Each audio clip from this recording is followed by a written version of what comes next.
भागलपुर के पीरपैंती प्रखंड अंतर्गत बाखरपुर धनपाल टोला मुख्य मार्ग पर एक हृदय विदारक सड़क हादसा हो गया।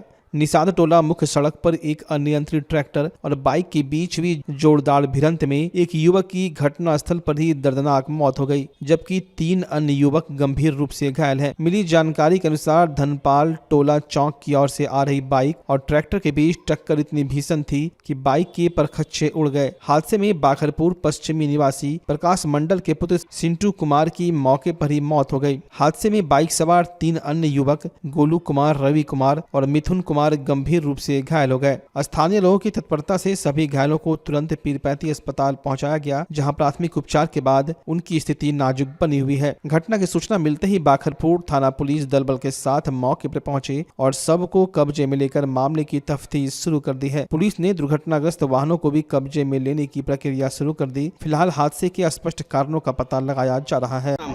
मेरा नाम राजेश कुमार मंडल, बाखरपुर पश्चिमी बालूटोला से। ये घटना जो हुआ है कैसे हुआ है? ये घटना इस बाइक पे 4 लड़का सवार थे। इस घटना स्थल पे जो डेड बॉडी हो गया उस लड़का का नाम है सिंटू कुमार, प्रकाश मंडल के लड़के हैं और जो कि 3 को रेफर किया गया है फिलहाल अभी पीरपैंती अस्पताल, जिसमें कि एक संतोष मंडल का लड़का का नाम है गोलू कुमार और एक संजय मंडल का लड़का का नाम है रवि कुमार और एक भीम मंडल का लड़का का नाम है नितिन कुमार, जो कि वो 2 उसमें पूर्ण रूप से घायल है और एक थोड़ा सा जख्मी है और एक बॉडी यहीं पे एगो स्पॉट डेथ हो गया। डेथ हो चुके हैं। ये लोग कहाँ से आ रहे थे? जो बाइक पर से ये लोग बाजार चालक है जो कि कहीं से अपना डीजे काम करता है। काम करते हैं वो टेंट का, इसके क्रम में ये लोग आ रहे थे सवार और इसमें अचानक ट्रैक्टर आए और इसके धक्का मारते हुए ट्रैक्टर फरार हो गए। ट्रैक्टर चालक भी अभी तक पता नहीं चल पा रहा है कि ट्रैक्टर कहाँ का रहने वाला है। आप लोग को घटना के बारे में कब पता? घटना के बारे में जस्ट हम लोग के 10:20 पे पता चला। हम लोग बस घर से तुरंत हम लोग जैसे मन तैसे आए यहाँ पर और सारे उनके घर के परिवार एवं मोहल्ले वाले सब लोग जस्ट आए हुए हैं हम लोग, जो कि देखते हुए यहाँ पर अभी तक थाना भी गया और फोन भी किए गए, लेकिन अभी तक थाना का कोई यहाँ पर उनका आवागमन नहीं देख पा रहे हैं।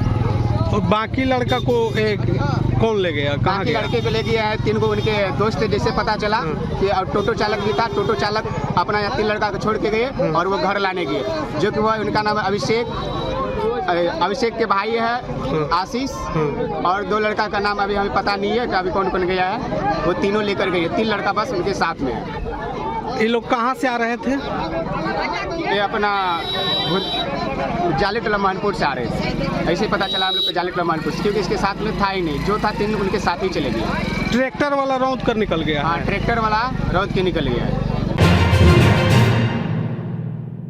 कल से चैती नवरात्रि का पावन पर्व शुरू हो रहा है, जब बड़ी संख्या में श्रद्धालु मंदिरों की ओर रुख करेंगे। लेकिन मिर्जान हाट मुख्य सड़क की वर्तमान स्थिति नारकीय बनी हुई है। पिछले 4 दिनों से नगर निगम द्वारा यहां नाला उड़ाई का काम किया जा रहा है। लापरवाही का आलम यह है कि नाले से निकाली गई गीली गंदगी और गाद को सड़क के बीचों बीच छोड़ दिया गया है। इससे न केवल राहगीरों और वाहन चालकों को भारी परेशानी हो रही है, बल्कि भीषण दुर्गंध के कारण स्थानीय लोगों और दुकानदारों का जीना मुहाल हो गया है। लोगों का आरोप है कि नगर निगम बिना किसी ठोस प्लानिंग के त्योहारों के समय में ऐसे काम शुरू कर देता है। स्थानीय नागरिकों ने जल्द से जल्द सड़क से गाद हटाने की मांग की है।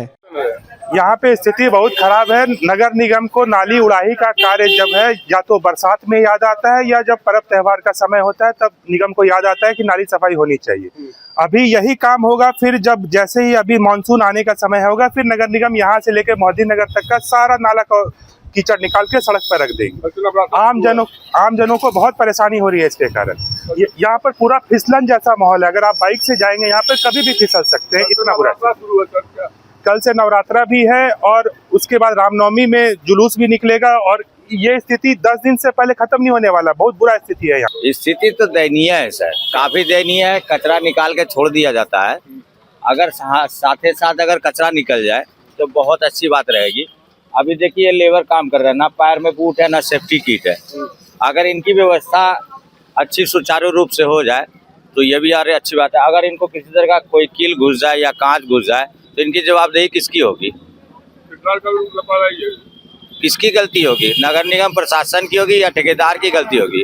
किसी मजदूर को कोई नुकसान हो जाएगा तो उसकी जवाबदेही कौन लेगा?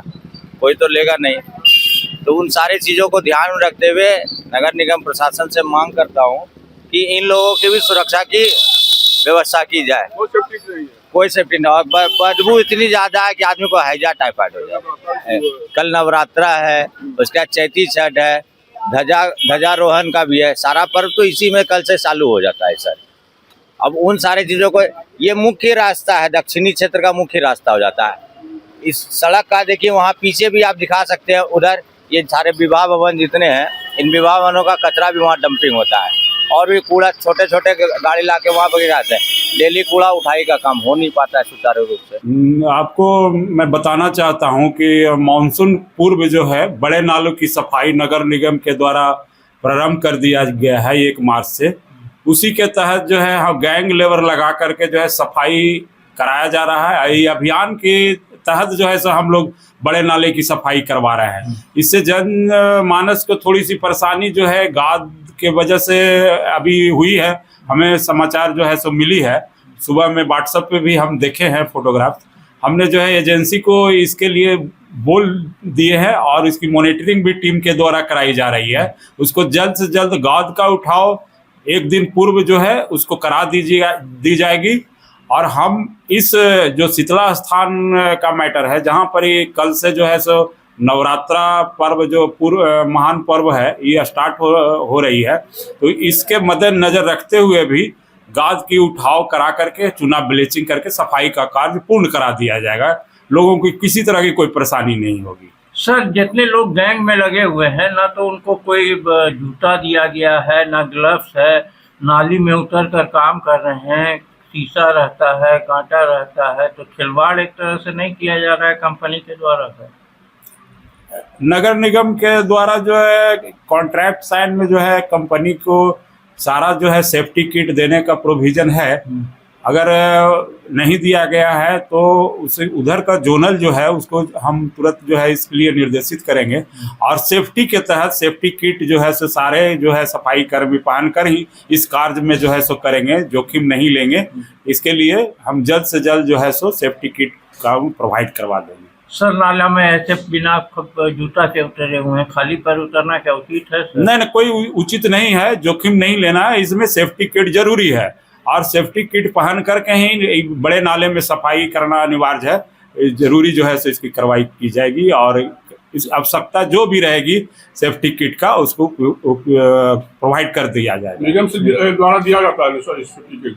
निगम के द्वारा भी समय टू समय दिया जाता है जब बड़े नालों की सफाई कराई जाती है तो, और कंपनी के द्वारा भी दी जाती है। इसलिए अगर कहीं पर नहीं पहन कर कार्य कर रहा है तो उसको निर्देशित हम करेंगे, और सेफ्टी किट पहनकर ही कार्य उसमें करेंगे बड़े नाले। अभी जो आउटसोर्सिंग के माध्यम से जो नाला की सफाई किया जा रहा है, यह तो सफाई तो हो रहा है, लेकिन जो कर्मचारी सफाई कर रहा है आप उसको सुरक्षा के दृष्टि से न बूट दे रहे हैं न ग्लव्स दे रहे हैं।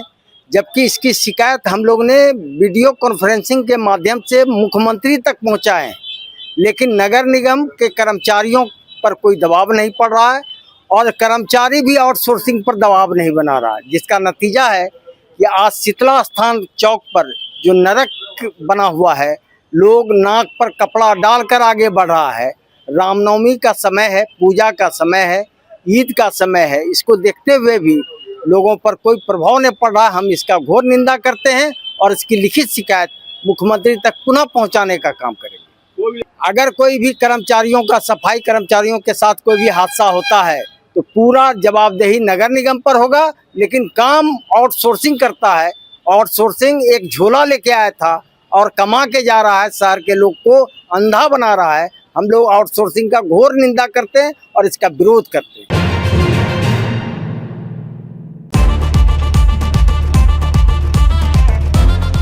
भागलपुर वालों, क्या आप अपने पुराने फर्नीचर से बोर हो चुके हैं? तो हो जाइए तैयार इस सीजन के सबसे धमाकेदार ऑफर के लिए। श्रीनिधि इंटीरियर आया है 30% तक की भारी छूट। जी हाँ, सोफा हो या डाइनिंग, बेड हो या वार्डरोब, प्रीमियम क्वालिटी अब आपके बजट में। सिर्फ फर्नीचर ही नहीं, हम बनाते हैं आपके सपनों का मॉड्यूलर किचन और कस्टमाइज्ड सोफा भी। साथ ही घर को सजाने के लिए लैमिनेट्स, आर्टिफिशियल प्लांट्स और कारपेट्स का शानदार कलेक्शन, क्वालिटी, वैरायटी और अब डिस्काउंट भी। तो अपने घर को दीजिए वो मेकओवर जिसका वो हकदार है। आज ही विजिट करें श्रीनिधि इंटीरियो, महादेव टावर, खलीफा बाग, भागलपुर। ऑफर सीमित समय के लिए। भागलपुर का पहला NABH मान्यता प्राप्त अस्पताल ओम ENT एंड मैटरनिटी हॉस्पिटल। यहाँ मिलती है कान, नाक, गले और मैटरनिटी संबंधित अत्याधुनिक सुविधाएं। यहाँ ब्लडलेस और दूरबीन विधि, एंडोस्कोपी, ब्रोंकोस्कोपी और मॉड्यूलर ऑपरेशन थिएटर की सेवाएं 24 घंटे उपलब्ध है। साथ ही यहाँ ऑडियोलॉजी और स्पीच थेरेपी की भी सुविधा उपलब्ध है। महिलाओं के लिए मॉड्यूलर लेबर टेबल और सिजेरियन सेक्शन टेबल के साथ 24 घंटे संपूर्ण मैटरनिटी की सुविधा उपलब्ध है। साथ ही यहाँ बांझपन के इलाज के लिए सेवाएं उपलब्ध है। हमारे यहाँ कैशलेस सुविधा उपलब्ध है। हमारा लक्ष्य आपकी सेहत और सुरक्षा। ओम ENT एंड मैटरनिटी हॉस्पिटल, हर कदम पर आपके साथ। नमस्कार, मैं डॉक्टर अजय कुमार सिंह, शिशु रोग विशेषज्ञ, बिहार झारखंड में अग्रणी मेरा स्नेह अस्पताल, जो सबसे पहले बिहार झारखंड में कृत्रिम श्वसन मशीन यहाँ आया, ब्लड गैस एनालाइजर आया और एक नायाब मशीन क्रिटिकल जो देर से रोए बच्चे में इलाज में बहुत सक्सेसफुल है और वह विकलांगता से बचाता है और बचने की संभावना बढ़ती है। वह मशीन जो देर से रोया बच्चा है उसमें 3 डिग्री कम टेम्परेचर पर रखा जाता है और 3 दिन के लिए रखा जाता है, लेकिन वो 6 घंटे के अंदर उसको उसमें रखना पड़ता है। तो आप इसका लाभ उठाएं। और दूसरी बात, जो आयुष्मान योजना है उसके तहत 5 लाख का चिकित्सा आप अपने नवजात के लिए, बच्चों के लिए आप यहाँ उपलब्ध है, उसको ले सकते हैं। ध्यान रहे कि 5 साल के कम के उम्र में के बच्चों को आयुष्मान कार्ड की अलग से ज़रूरत नहीं है। यदि आपके माता पिता का नाम है तो वो इसमें लाभुक हो सकता है और आप इसका लाभ उठा सकते हैं। धन्यवाद।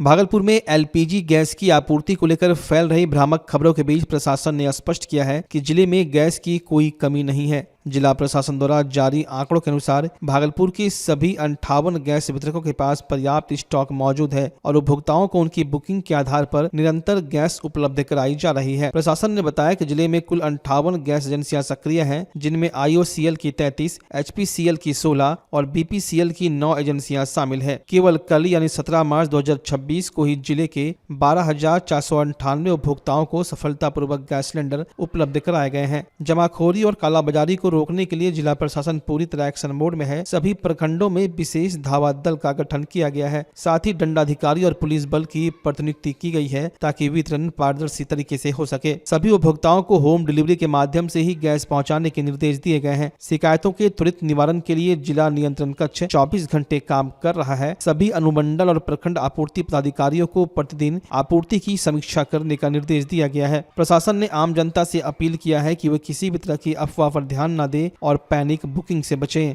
को भी हम लोग संख्या का आकलन करके उनको गैस दे रहे हैं, उनको भी हम लोग गैस दे रहे हैं।